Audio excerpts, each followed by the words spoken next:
हो गया? ओके चलो कल के डिस्कशन को आगे बढ़ाते हैं, ठीक है ना। कल हमने ये डिस्कस किया था क्या ऑर्बिटल वेलोसिटी?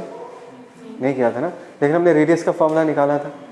और एक बार थोड़ा सा रिकैप, बोर्ड्स पोस्टुलेट का स्टेटमेंट्स क्या था। पहला स्टेटमेंट ये था कि इलेक्ट्रॉन जिस ऑर्बिट में घूमता है उसको हम स्टेशनरी ऑर्बिट कहते हैं, और ऐसे ऑर्बिट में अगर घूमेगा तो वो एनर्जी लॉस नहीं करेगा, because according to EM waves if charge particles are accelerated they will release that energy, right. लेकिन उन स्टेशनरी ऑर्बिट्स में इलेक्ट्रॉन्स अगर गोल घूमते हैं they will have some centripetal acceleration, but as because they are stationary orbits they are not going to release the energy, ठीक है ना।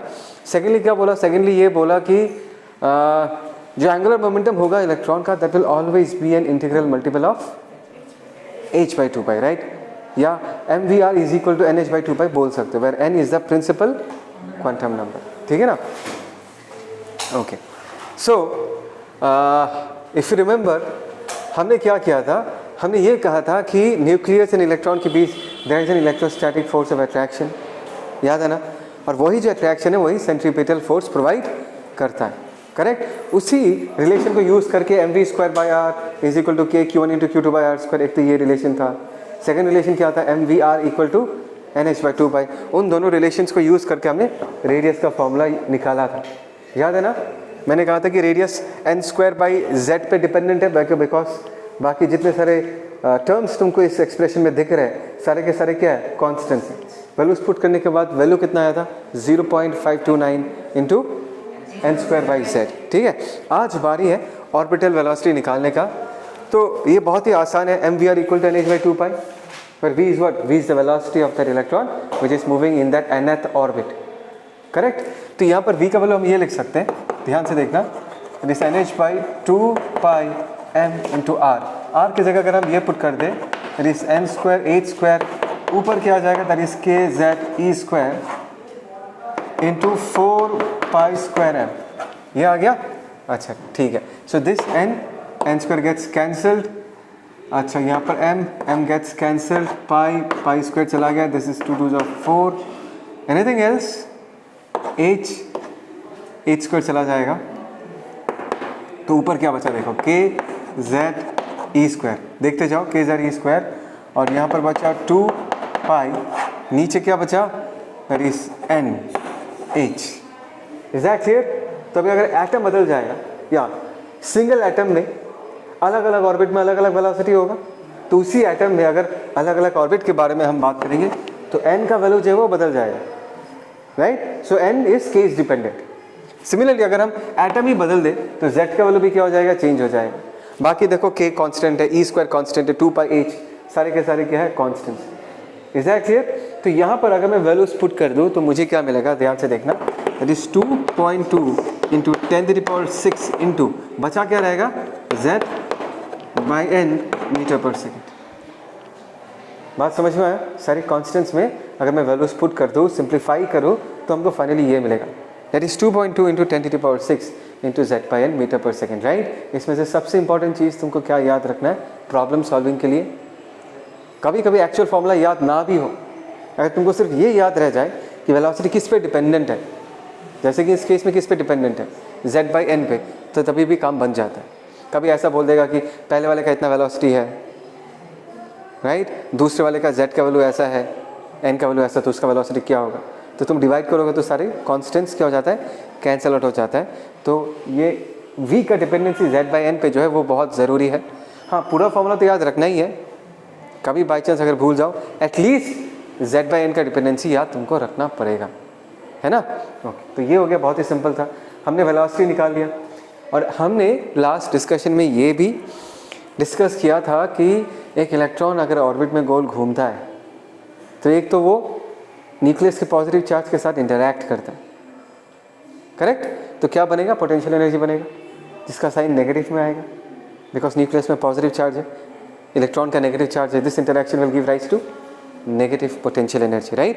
And at the same time the electrons, they are moving in an orbit, so they will also have kinetic energy. Kinetic energy half mv², ठीक। अच्छा देखो, ये बहुत ही simple, half mv², v का जो एक्चुअल एक्सप्रेशन ऐसा है ना। अभी जो एक्चुअल एक्सप्रेशन है वही पुट करते हैं, that is m/2 we square का जगह हम लोग क्या लिख सकते हैं? Can you tell me? K square Z square E to the power 4, K square Z square E to the power 4, कुछ गड़बड़ है तो बताना है, 4 pi square divided by N square H square, ठीक है ना? इसको थोड़ा सा सजा के लिखते हैं, this is 2 2 4, so this is 2 pi square m, that is 2 pi square m हो गया, फिर k square E to the power 4, okay, यहाँ पर जेड स्क्वायर, यहाँ पर क्या होगा एच स्क्वायर, यहाँ पर हमने क्या लिख दिया एन स्क्वायर, ठीक है ना? सो this is the expression for kinetic energy. ध्यान से देखो, मैंने सारे कॉन्स्टेंट्स को एक तरफ रखा और z square by N square को अलग से लिखा। बात समझ आया? पता है सबको क्यों किया है ऐसे? ठीक है, अभी हम नेक्स्ट पोटेंशियल एनर्जी का एक्सप्रेशन निकालेंगे। कैसे? न्यूक्लियस के अंदर पॉजिटिव पॉजिटिव पॉजिटिव पॉजिटिव भरा हुआ है, right? This is for 1 electron species. बहुत लोग सोचते सर बोर्ड ने तो हाइड्रोजन एटम के लिए दिया था। हाइड्रोजन एटम के लिए नहीं दिया था, हाइड्रोजन लाइक स्पीशीज के लिए दिया था, 1 इलेक्ट्रॉन सिस्टम के लिए दिया था। तो Z का वैल्यू 1 से ज़्यादा हो सकता है, लेकिन ऑर्बिट में जो इलेक्ट्रॉन होगा वो हमेशा एक ही होगा। बात समझ में आया? तो यहाँ पर पोटेंशियल एनर्जी क्या होगा? नेगेटिव लिखना ही है, because this is an interaction between positive and negative charge. So minus के Q1 that is ZE, Q2 कितना हो जाएगा E divided by what R square, okay, ठीक है, दैट इज माइनस के ZE square divided by R। अच्छा, R का value हमने कल ही मेहनत करके निकाल के रखा था, तो R का वैल्यू अगर हम पुट कर दें यहाँ पर, ध्यान से देखो, that is n square H square, ठीक। ऊपर क्या आ जाएगा? ध्यान से देखो, that is K Z E square 4 pi square M, correct. अभी ध्यान से देखो, अभी इसके जैसा सजाएंगे। अच्छा, पाई स्क्वायर है तो हमने 4 पाई स्क्वायर पहले लिख दिया, उसके बाद m लिख दिया, है ना? फिर के क्या हो जाएगा? के स्क्वायर लिख दिया, फिर e टू द पावर 4 हो जाएगा। Is that clear? Okay, z square इधर लिख दिया, डिवाइडेड बाई नीचे क्या आ जाएगा? H square divided by what n square with a minus sign. क्या बोलते हो? कुछ बोलो तो सही, हाँ ये ना? तो अगर मैं मैग्नीट्यूड वाइज देखूं, मैग्नीट्यूड वाइज, तो नेगेटिव को भूल जाओ, इसका आधा काइनेटिक एनर्जी होता है। That means k mod of के is equal to mod of u divided by 2। लिखूंगा मैं बाद में, दिख गया सबको? टोटल एनर्जी क्या होगा? काइनेटिक प्लस पोटेंशियल ऐड कर दूंगा तो क्या बचेगा? यहाँ पर +2 -4 -2 बचेगा। सो यहाँ पर -2 pi square m k square E to the power 4 divided by h square, यहाँ पर क्या आ जाएगा? This is z square by N square. दिखाई दे रहा है? चलेगा? चलेगा ना? ओके, तो ये हो गया एक्सप्रेशन, करेक्ट? ओके, अभी अगर हम वैल्यूज पुट करें, पता ही होगा तुमको फॉर्मूला, -13.6, इसका कांस्टेंट क्या था? -13.6।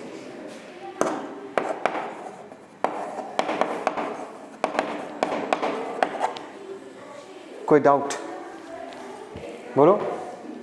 तो अगर हम सारे कॉन्स्टेंट्स का वैल्यू पुट कर दे तो मेरे को फाइनली यही मिलेगा। इसका यूनिट क्या है? ये यूनिट है इलेक्ट्रॉन वोल्ट।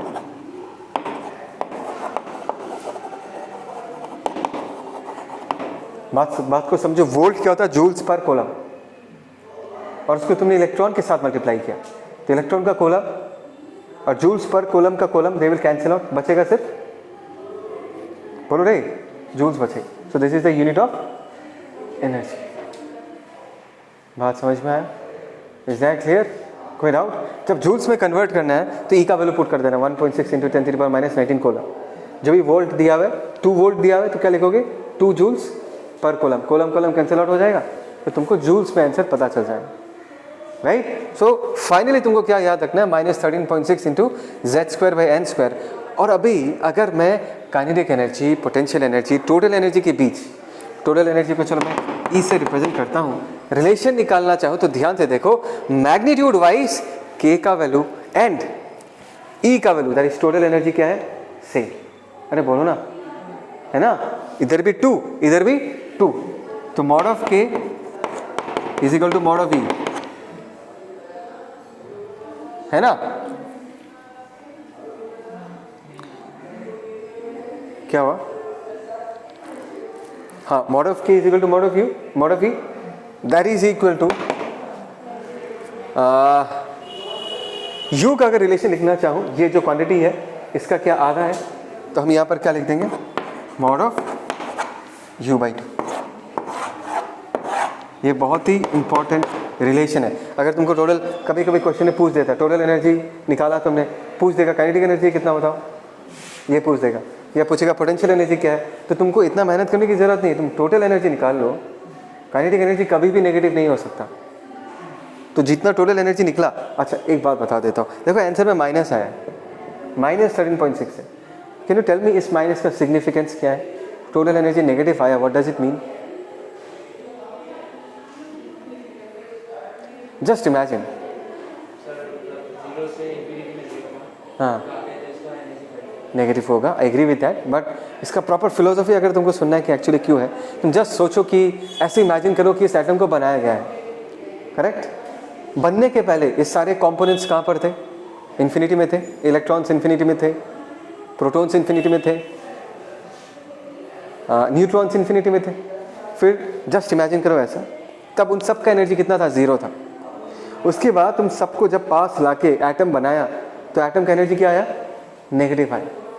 मतलब ये लोग जब इन्फिनिटी में थे, तब उनका जो स्टेट था, उसके रेस्पेक्ट में एटम बनने के बाद जो उनका स्टेट है वो ज़्यादा स्टेबल है।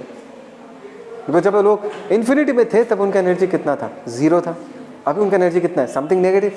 सो एनर्जी हैज डिक्रीज, तभी ना एटम स्टेबल है। नहीं तो why will all this components come together and form an atom if there is no advantage in that process? इसमें एडवांटेज क्या है? If they come together they form a more stable system, that is the reason atoms are stable. Minus का ये significance है। तुम समझ में आ रहा है मैं क्या कह रहा हूँ? कोई डाउट? पक्का? अच्छा, और ये रिलेशन बहुत ज़रूरी है। इट इज़ ऑब्वियस कि काइनेटिक एनर्जी कभी भी नेगेटिव नहीं हो सकता। तो अगर जितना टोटल एनर्जी निकलेगा उसको पॉजिटिव बना के लिख दो, वो होगा काइनेटिक एनर्जी। पोटेंशियल एनर्जी हमेशा नेगेटिव ही होगा, because that is an interaction between A group of positive charges inside the nucleus and A negative electron outside in the orbit. तो पोटेंशियल एनर्जी का साइन क्या होगा? नेगेटिव में आएगा। तो ई का वैल्यू जो भी आएगा 2 के साथ मल्टीप्लाई कर दो और उसके आगे एक माइनस लगा दो, या माइनस तो पहले से ही होगा। बात समझ में आ रहा है? Thereby you can get the total potential energy of the system. Is that clear? Pause कर। ठीक है, ओके। तो अभी we have already talked about energy of a hydrogen atom, not energy of an hydrogen atom, energy of an one electron species, right? अभी हम discuss करेंगे specifically hydrogen atom का कितना एनर्जी होता है अलग अलग लेवल्स का। सो फॉर्मूला क्या है? -13.6 into z square by n square. Z की जगह हम लोग क्या पुट कर देंगे? 1 पुट करेंगे, मतलब z equal to 1। We are talking about hydrogen atom. तो फॉर्मूला कुछ ऐसा हो गया, -13.6 divided by N square. N क्या है? एन तुम्हारा ऑर्बिट का नंबर बताता है। तो एन का वैल्यू अगर 1 पुट करूंगा तो कितना आएगा? -13.6 electron volt. This is the energy of the first orbit. देखो बात को समझो, इलेक्ट्रॉन ऑर्बिट न्यूक्लियस के जितने पास रहेगा वो ज़्यादा स्टेबल होगा, उसका एनर्जी उतना कम होगा, बिकॉज न्यूक्लियस में पॉजिटिव चार्ज है, इलेक्ट्रॉन के पास नेगेटिव चार्ज है, एंड इलेक्ट्रॉन एक नेगेटिव चार्ज पॉजिटिव चार्ज के पास रहना चाहता है। जितना पास रखोगे एनर्जी उतना कम होगा। So that is the reason first orbit की एनर्जी सबसे कम है, -13.6। उसके बाद सेकेंड ऑर्बिट में जाओगे तो एनर्जी थोड़ा बढ़ जाए, है ना?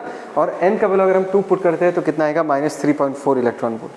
तीसरे में जाएंगे तो कितना होगा? -1.5 इलेक्ट्रॉन वोल्ट।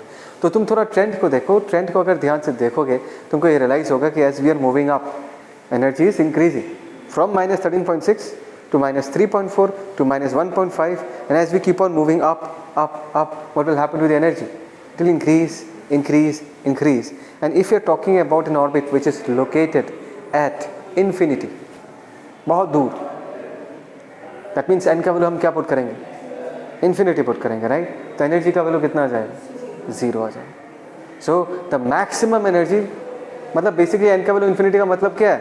एटम रहा ही नहीं ना, पहले जहाँ पर थे वही पहुँच गए सब लोग, तब का एनर्जी कितना है? 0।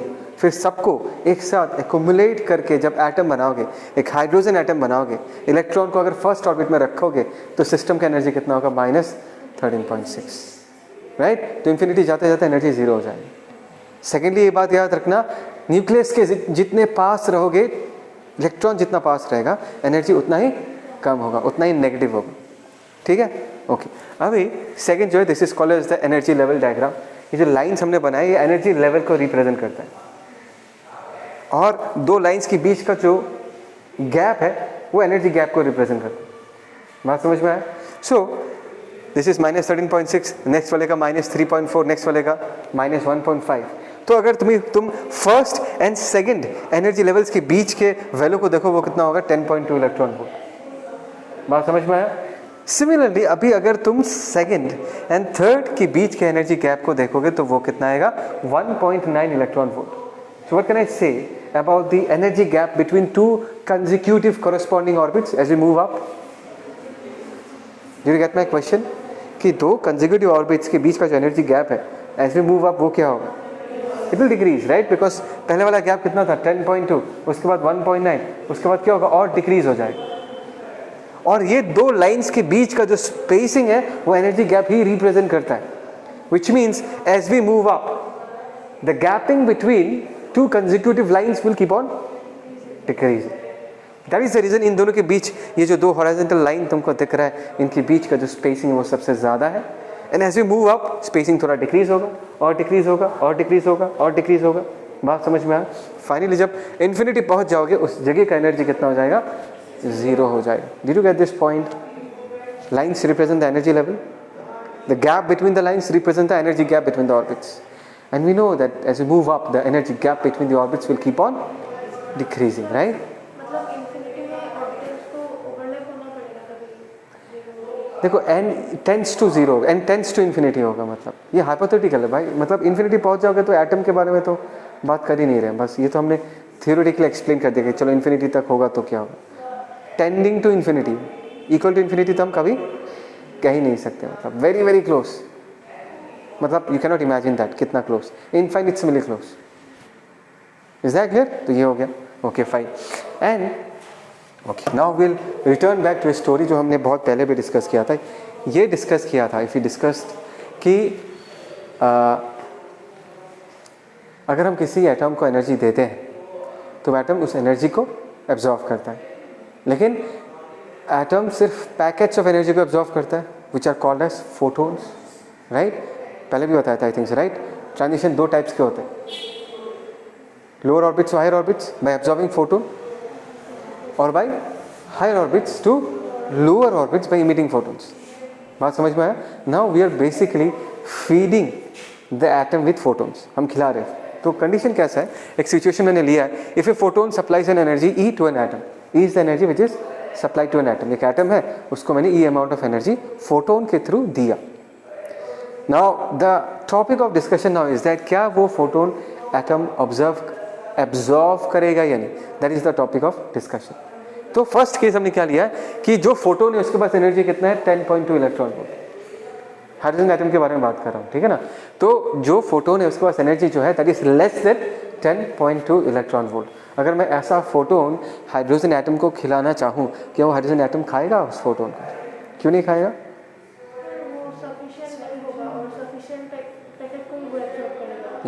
सफिशिएंट नहीं होगा, सफिशिएंट नहीं होगा for the electron to move on to the next consecutive orbit, right? Because हमको ये पता कि पहले घर से अगर उसको दूसरे घर में, एक अच्छे घर में शिफ्ट होना है तो उसका बैंक बैलेंस इंक्रीज होना पड़ेगा, in this case energy balance increase होना पड़ेगा। और उस घर में रहने के लिए एग्जैक्टली एक एनर्जी बैलेंस है, वो कितना है, -3.4 electron volt.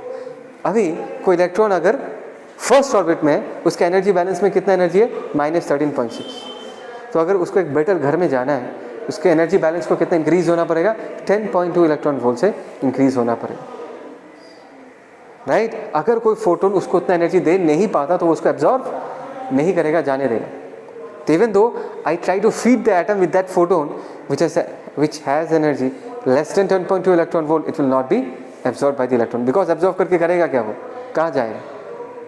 Because stationery orbit से पता है ना, अलग अलग लेवल्स पे डिफाइंड घर है, ऐसा नहीं है कि बीच में कोई घर ढूंढ के वो वहाँ पर घुस जाएगा, घर है ही नहीं, बहुत गैप्स के बाद घर है जहाँ पर वो जा सकता है। Is that clear? Okay, so the next question comes, अभी अच्छा मैं लिख देता हूँ, it will not absorb. What about the second case? Now if I supply an energy which is more than 10.2 electron volt but less than 12.1 electron volt, क्या इस situation में वो एटम इस फोटोन को या वो इलेक्ट्रॉन इस फोटोन को एब्जॉर्व करेगा या नहीं करेगा? More than 10.2, that means sufficient to make the electron jump from the first orbit to the second orbit, but not as sufficient to make the electron jump from the first orbit to the third orbit. सोचो 11 electron volt दिया मैंने, for example कितना electron volt दिया? 11 electron volt. Will that atom absorb it? Will that electron absorb it? नेफिका करेगा? नहीं करेगा? करेगा? क्यों नहीं करेगा? सर वो वही कंडीशन हो जाएगा ना, मतलब पिछले कहीं पे जाना पड़ेगा उसको सर, बिकॉज सेकेंड ऑर्बिट से तो ज़्यादा ही है. एग्जैक्टली एब्जॉर्ब नहीं करेगा इसको, क्योंकि मैं बार बार कह रहा हूँ the energy has to be exactly equal to the energy gap between the orbits. सोचो उस इलेक्ट्रॉन ने 11 इलेक्ट्रॉन वोल्ट एब्जॉर्व कर लिया, तो वो तो थर्ड ऑर्बिट तक जा नहीं सकता. और अगर तुम ऐसा सोच रहे हो कि नहीं सर थर्ड तक नहीं जा पाएगा लेकिन एटलीस्ट सेकेंड तक तो जा पाएगा, तो 11 इलेक्ट्रॉन वोल्ट लेके जब वो सेकेंड वाले ऑर्बिट में एंटर करने वाला होगा तो उसको पूछा जाएगा कि तुम्हारे एनर्जी बैलेंस में, एनर्जी अकाउंट में कितना एनर्जी है. वो इलेक्ट्रॉन क्या बोलेगा? -3.4 से ज़्यादा. उस घर का जो एनर्जी लेवल है, रिक्वायरमेंट है, वो कितना है?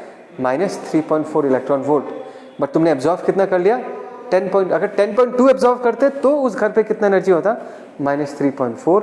लेकिन तुमने एब्जॉर्व कितना किया? 11 इलेक्ट्रॉन वोल्ट. मतलब तुम्हारे पास अभी जो तुम्हारे पास एनर्जी है 11 से 10.2 को माइनस कर तो कितना बचेगा? 0.8 इलेक्ट्रॉन वोल्ट बचेगा.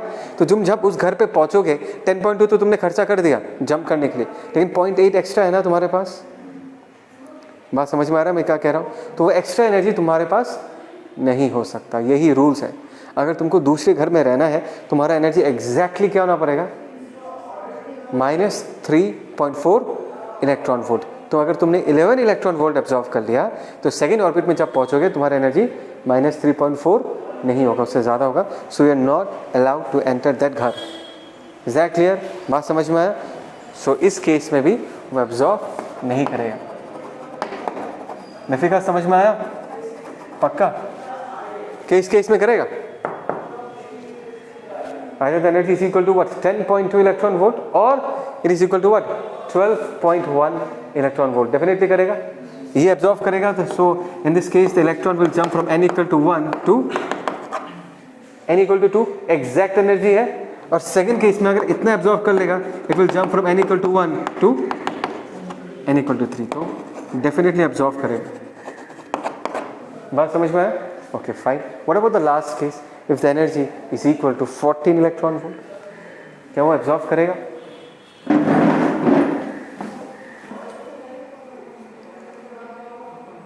Come on, think about it. If the energy is equal to 14 electron volt,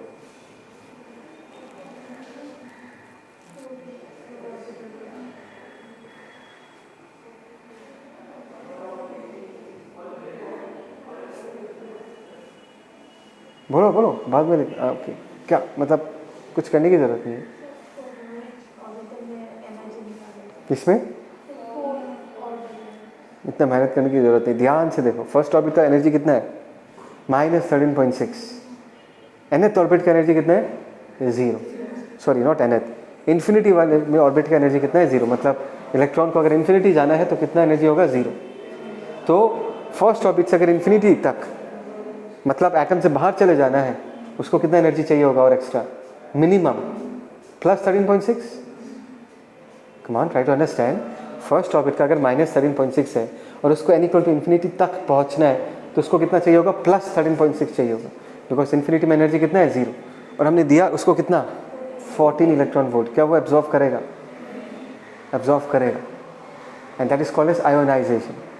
because अगर 14 एब्जॉर्व करेगा वो बेसिकली एटम से बाहर ही निकल जाएंगे. तुम समझ रहे हो मैं क्या कह रहा हूँ? बिकॉज अभी वो जंप करके किसी दूसरे ऑर्बिट के पास नहीं जाने वाला, उसके पास इतना एनर्जी है, वो क्या करेगा? एटम से ही बाहर आ जाएगा. सो 14 इलेक्ट्रॉन वोल्ट एब्जॉर्व करेगा and it will lead to ionisation.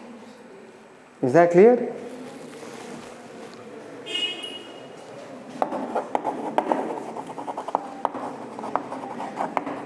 कोई डाउट? कोई डाउट? चलो पॉज करो। ठीक है, तूने वो टैप किया फोकस करने में? ओके। देखो अभी एक छोटा सा केस मुझे पहले ही डिस्कस करना चाहिए था, मैं छूट गया था थोड़ा जब मैंने एनर्जी पढ़ाया। तो स्टेटमेंट ऐसा है कि अगर एक इलेक्ट्रॉन एक हायर ऑर्बिट से लोअर ऑर्बिट में जंप करता है तो एनर्जी कैसे वैरी करेगा, इंक्रीज करेगा या डिक्रीज करेगा, वो बताना।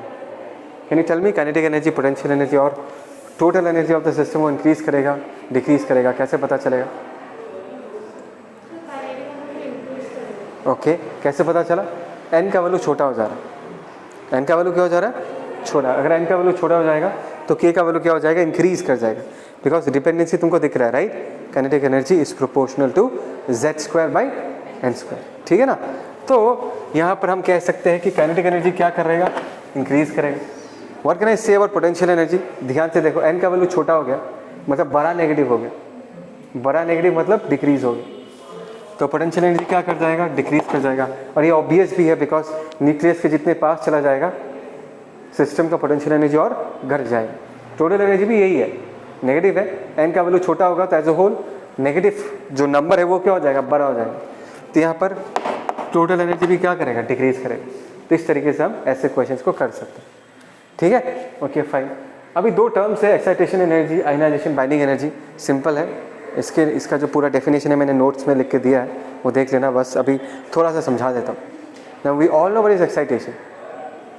When electrons in the ground state are provided energies from external source equal to the energy gap between two corresponding orbits, तो ये सारे इलेक्ट्रॉन्स क्या करते हैं? This electrons they absorb that energy and move up to higher orbits. इस process को हम excitation कहते हैं। तो एक्साइटेशन एनर्जी क्या होगा? इसको करवाने के लिए जितना एनर्जी देना पड़ेगा, that is called as excitation energy, right? So excitation energy is the amount of energy that is required to excite an electron from the lower orbit to higher orbit. बात समझ में आया? Okay fine. तो lower orbit to higher orbit जा रहा है, मैंने photon के थ्रू एनर्जी दिया। अच्छा, यहाँ पर एक टर्म हम डिफाइन करेंगे, excitation potential. Try to understand. अभी अगर इसी इलेक्ट्रॉन को मुझे पोटेंशियल डिफरेंस के अलॉन्ग एक्सेलरेट करवा के एनर्जी देना है तो कितना पोटेंशियल अप्लाई करना पड़ेगा? कितना एनर्जी देना है? एक्साइटेशन एनर्जी देना है। लेट अस से कितना एक्साइटेशन एनर्जी चाहिए? ई एक्साइटेशन एनर्जी चाहिए।